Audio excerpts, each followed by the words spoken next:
국제개발협력학회 2015년 중개학술 대회가 지난 5월 29일 경희대 서울 캠퍼스에서 개최됐습니다.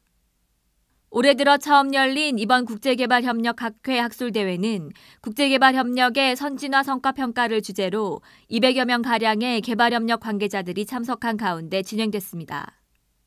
손혁상 국제개발협력학회 학회장은 개회사에서 한국국제개발협력학의 오늘을 돌아보는 그 첫 시작이 바로 이 중개학술대회다라고 말하며 참석한 많은 이들에게 감사의 뜻을 전했습니다.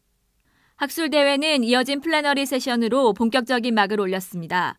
이 세션에서는 권율 대외경제정책연구원 연구위원과 전승훈 한국개발전략연구소 원장, 장현식 서울대 교수, 권구순 서울사이버대 교수, 이성훈 국제개발협력시민사회포럼 코피드 운영위원, 그리고 진미석 한국직업능력개발원 부원장이 발표자로 나서 국가협력전략 CPS 평가, 양자협력, 다자협력, 인도적 지원, 시민사회 및 민관협력 등 각자에게 할당된 개발협력 관련 세부 주제를 가지고 국제개발협력 선진화 성과평가 및 2차 중기계획 방안에 대해 토의하는 시간을 가졌습니다.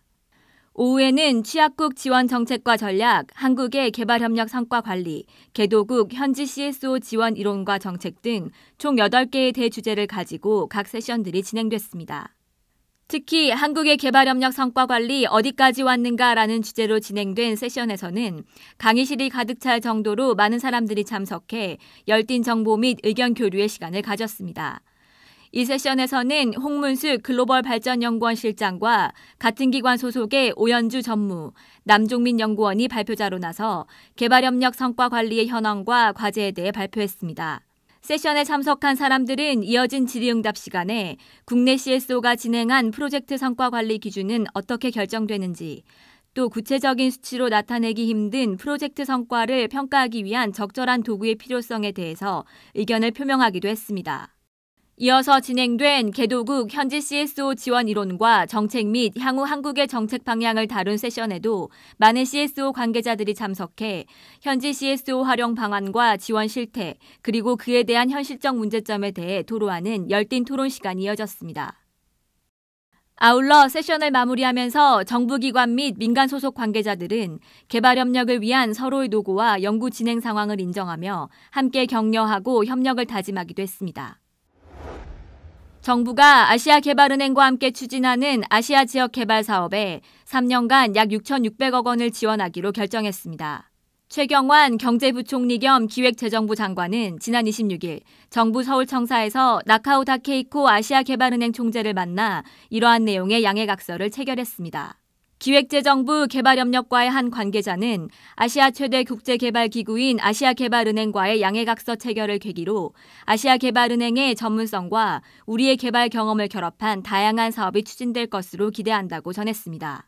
정부가 만든 대외경제협력기금 EDCF에서 협조융자 형태로 나가는 이번 지원금은 아시아 지역 개발도상국의 신재생에너지, 수자원 관리, 수송 분야 사업에 중점 투입될 예정입니다. 지난 26일 영국의 세계 최대 반도체 설계 자산 기업인 ARM은 국제연합 산하 아동 구호 기구인 유니세프와 협약을 맺고 기아로 고통받는 저개발국 어린이를 돕기 위한 적정 기술 개발에 나선다고 밝혔습니다. ARM과 유니세프는 이번 협력의 첫 과제로 글로벌 제품 기획회사 프로그와 협력해 개발도상국 어린이 건강 지원을 위한 혁신기기 아이디어 공모전인 웨어러블 포 굿 디자인 챌린지를 개최합니다.